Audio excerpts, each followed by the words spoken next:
Sebelum kita lanjut, jangan lupa like, comment, subscribe, dan nyalakan notifikasinya agar tidak ketinggalan info terbaru lainnya. Semoga bermanfaat. Tapi Anda mencoba untuk mencari narasi bahwasanya. Enggak, saya buka ayatnya deh, biar nggak dibilang hoax. Saya buka datanya ya. Al-Baqarah ayat 61 nih. Oh ya udah, sekalian Anda baca, silakan. Ya, 61 nih dia.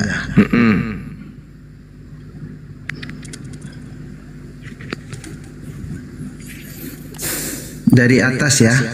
Iya. Dan ingatlah ketika kamu berkata, wahai Musa, kami tidak tahan hanya makan dengan satu macam makanan saja. Maka mohonkanlah kepada Tuhanmu untuk memberi kami, agar Dia memberi kami apa yang ditumbuhkan bumi seperti sayur mayur, mentimun, bawang putih, kacang adas, bawang merah. Kemudian Musa menjawab, apakah kamu meminta sesuatu yang buruk sebagai ganti dari sesuatu yang baik? Pergilah ke suatu kota, pasti kamu akan memperoleh apa yang kamu minta. Kemudian mereka ditimpa kenistaan. Waduh, gimana ini? Yang kau baca itu, bro, yang kau baca itu bukan Al-Quran, itu yang terjemahan kau baca. Iya, saya kan ngertinya ini, Bang. Iya, tapi lain kali kau bilang jangan mau membaca Al-Quran, baca terjemahan gitu. Oh iya dah, siap. Baca terjemahan gitu ya. Ya. Kemudian mereka ditimpa kenistaan dan kemiskinan dan mereka mendapat murka dari Allah. Ternyata bukan karena minta makanan di sini, murkanya disebabkan oleh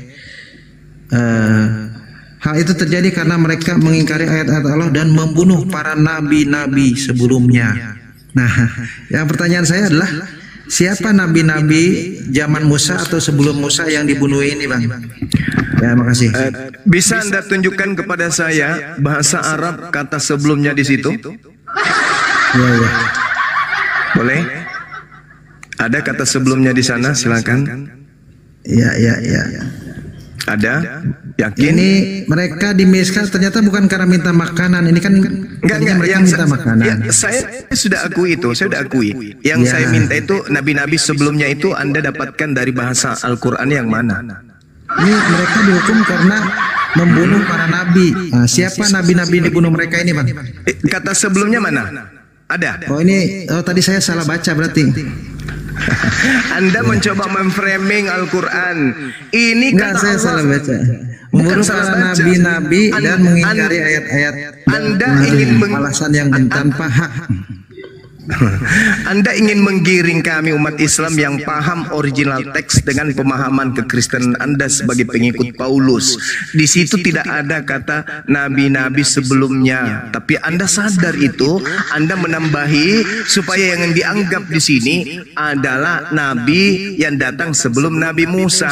Padahal Allah menarasikan kemudian mereka ditimpa kenistaan dan kemiskinan dan kembali mendapat kemurkaan dari Allah. Hal itu terjadi karena mereka mengingkari ayat-ayat Allah dan membunuh para nabi tanpa hak, alasan yang benar. Anda bertanya, nabi yang mana sebelum Musa mereka bunuh? Mana ada dalilnya kayak begitu? Anda harus tahu, setelah mereka dikeluarkan dari tekanan Fir'aun, pertanyaan saya, apakah kelakuan bangsa Yahudi, bangsa Israel itu lurus? Di sini bukan karena itu, Bang, tapi karena membunuh para nabi dihukumnya. Iya, memang. Lah, memang. Nabi siapa yang dibunuh oleh orang-orang ini, Bang? Nah, sekarang saya mau tanya sama saudara, dari antara mereka keluar dari Fir'aun, tekanan Fir'aun, sampai kepada turunnya Nabi Muhammad membawa wahyu, adakah Nabi yang dibunuh oleh Musa, mereka? Bang. Itu tidak berbicara Nabi Musa. Ini bukan berbicara mengenai Nabi Musa.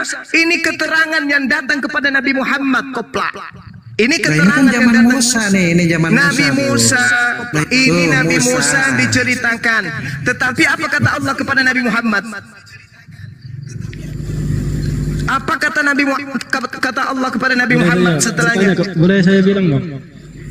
Iya, silakan. Maylor ini Kristen nggak bang? Kristen dia, sama murid Paulus. Suka silat lidah. Iman saya dia itu. Iya, makanya. Begini, saya kasih nasihat buat si Maylor. Pelajari dulu simpang siur itu, baru kamu belajar Al-Quran. Belajar tanpa guru itu sama aja sama orang bodoh. Kan nanya doang bang, nanya boleh kan, gratis kan? Dia tidak belajar Quran, dia mencoba untuk mengobati luka sebagai Kristen, ingin mencari supaya kami juga umat Islam luka.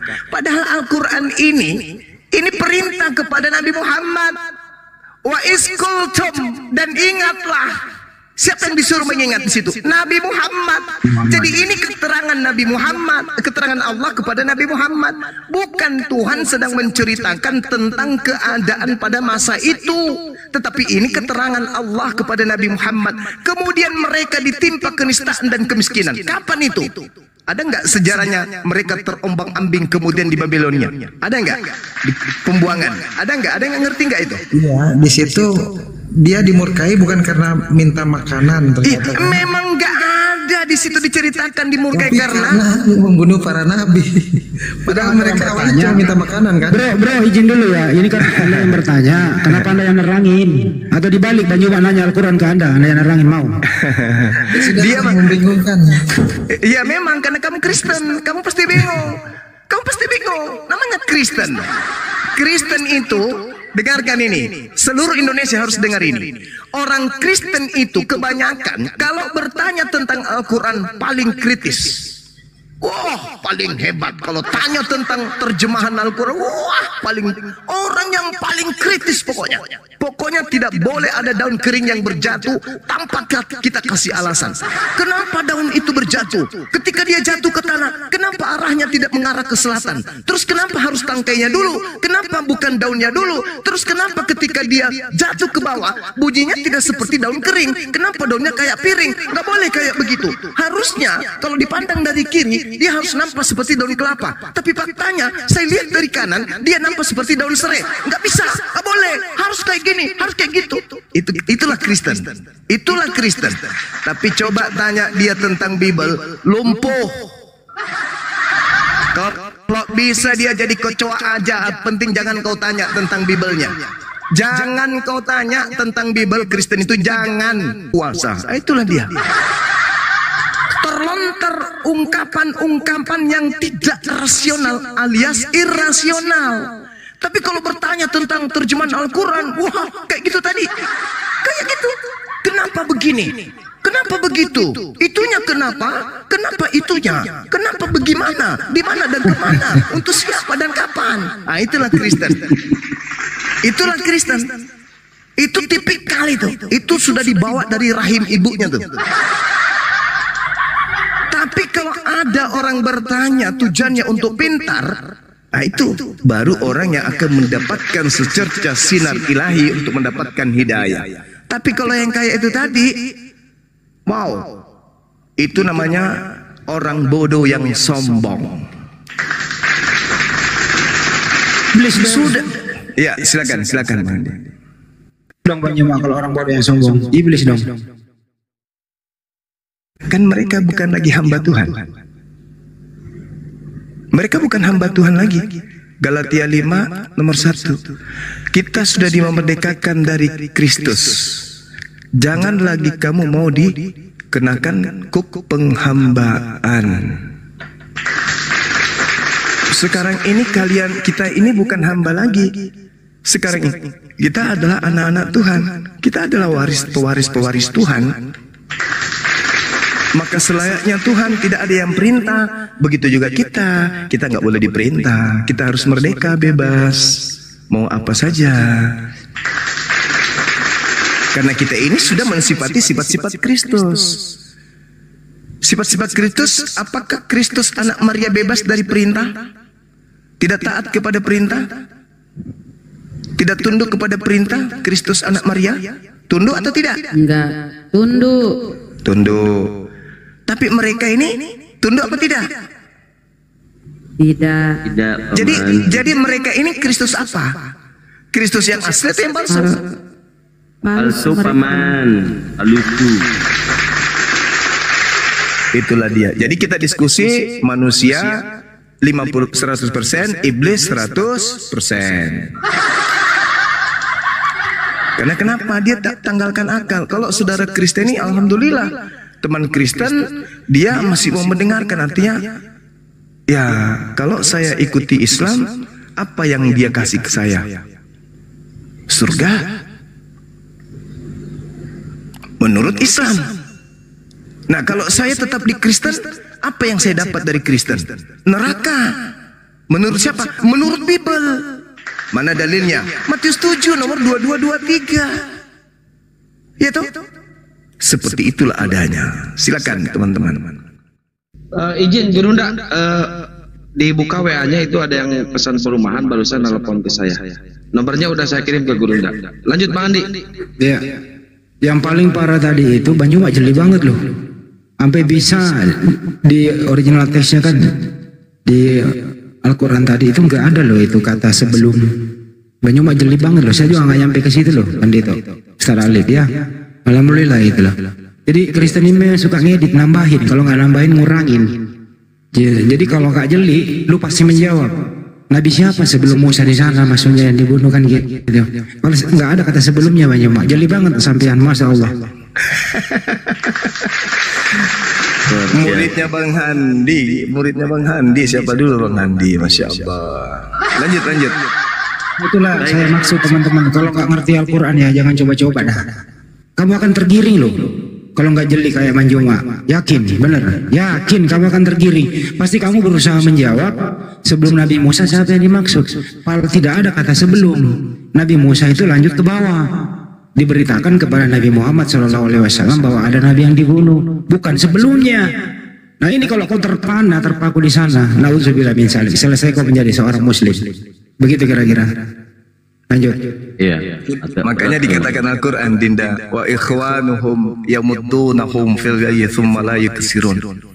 Saudara-saudara iblis itu akan membantu iblis di dalam mendurhakai Tuhan. Saya ulang, saudara-saudara iblis itu adalah kafir, si kafir, pengikut Kristus. Dia akan membantu iblis untuk mendurhakai Tuhan. Makanya Al-Quran seruannya apa? Kenapa kita harus ada di sosmed ini?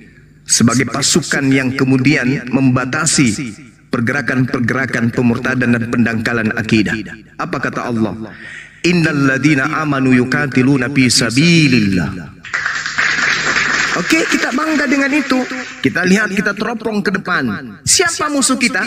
Walladzina kafaru fi sabilit tagut. Orang beriman berperang di jalan Allah. Siang malam mengajarkan orang untuk waras, mengajarkan orang untuk menghargai Yesus, untuk memuliakan Yesus, untuk mensucikan Yesus dari fitnah. Itu orang yang berjuang di jalan Allah. Tapi yang di depan, apa kata Allah? Mereka pun akan melakukan perlawanan dengan perang di jalan tagut, jalan iblis. Nah, setelah itu terjadi, dan memang itu terjadi, dan benar-benar terjadi, dan sedang terjadi, maka kita memegang kunci. Apa kata Allah? Faqatilu awliya asyaitan. Perangi dia, perangi saudara-saudara setan. Jangan kau biarkan mereka pelintir Al-Quran.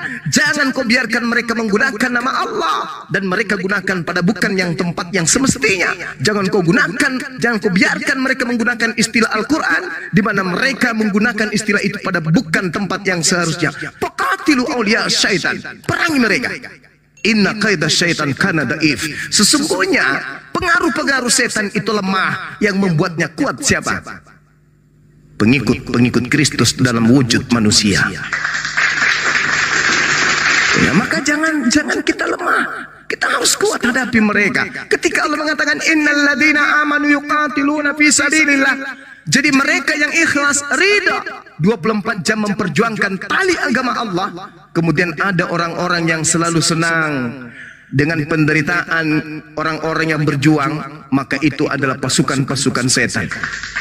Meskipun dia terlihat nampak Islam, meskipun terlihat mereka mengaku Islam, meskipun mereka terlihat menggunakan nama Islam, meskipun mereka sudah mengucapkan kalimat syahadatain, tapi kalau mereka membenci orang yang memperjuangkan tali agama Allah, maka dia adalah iblis yang menyerupai umat Islam.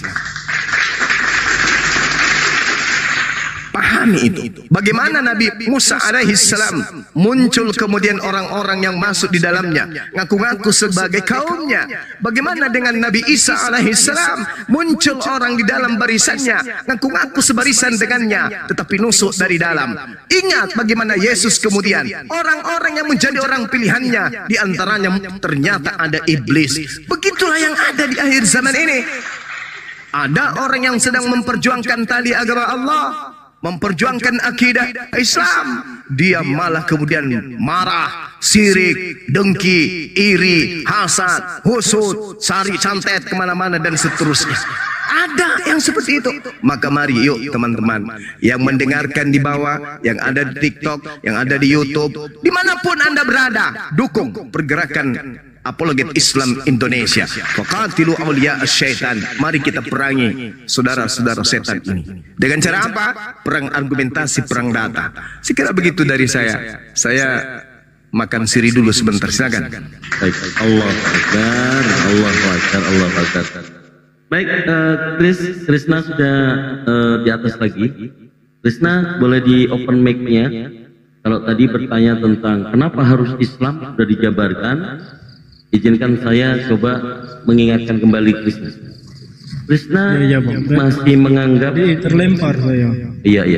Krisna masih menganggap sebagai hamba Tuhan atau mau memilih jadi anak Tuhan?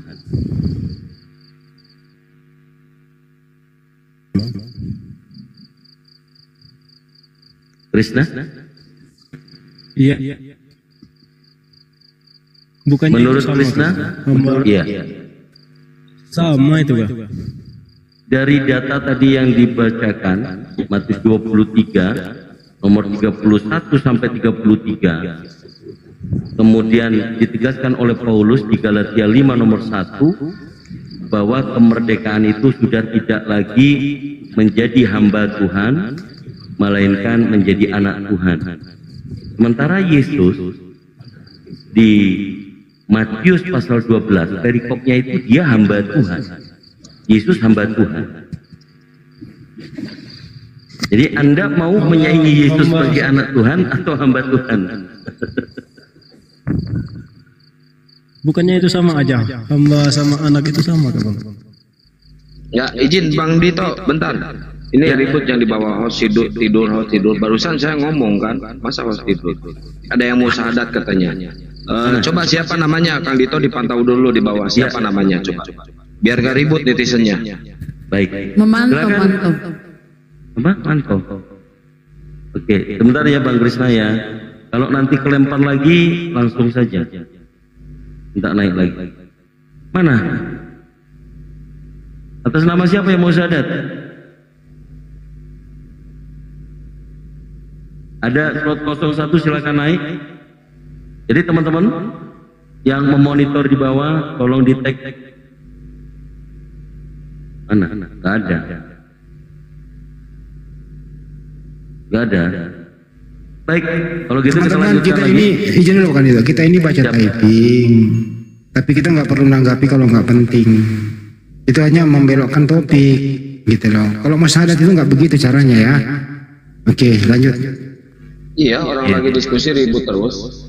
Lanjut Kang Dito sama Chris. Ustaz Alif udah monitor mungkin? Ya Ustaz. Monitor pamanku. Oh iya, sembari Bang Zuma lagi susur bikin kinang. Ya, Krisna ada mau ditanya lagi silakan.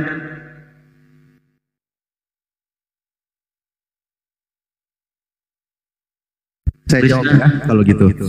Belum Ustaz. Belum. Mulai nih kita hangatkan suasana dulu ya. Aduh, itu Kang Dito ininya. Songkatnya ngeri kali. Ya nggak apa-apa Bunda. Izin dulu ya bahwa kita bangga punya Bang Juma loh. kita nggak kepikiran tadi bagaimana menambah satu kata merubah makna. Itu ada kata sebelumnya ditambahkan. Jadi teman-teman semua, kalau ada iblis bertanya tentang Al-Quran, dia tuh berstatement dulu. Nah, statementnya inilah yang membuat Anda kalau tidak jeli langsung menjawab, Anda akan mengalami kesulitan. Jadi sengaja membelokkan dulu maknanya, kalau nggak ditambah dikurangi, yang jelas diedit. Assalamualaikum warahmatullahi wabarakatuh. Waalaikumsalam warahmatullahi wabarakatuh.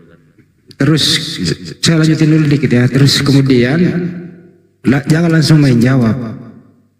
Itulah malam ini benar-benar nih tidak ada yang bisa dari kita semua yang ada di sini ya. Kita beri apresiasi kepada Bang Juma yang begitu jeli. Ini ilmu yang kita dapat. Artinya apa? Jangan langsung menanggapi oten itu. Jeli dulu gitu loh. Apa benar statement dia dan yang dia tanyakan itu? Kenapa demikian? Dia meniru bosnya yang ada di Lembaga Bible Indonesia itu. Penuh editan. Kemudian dipercaya. Nah, mereka membawa kepercayaan mengedit, terus dipakai caranya supaya umat Islam ini kalah dalam berdiskusi. Nah, itulah yang disebut perilaku iblis yang nyata. Waspadalah terhadap iblis yang nyata. Terima kasih. Baik.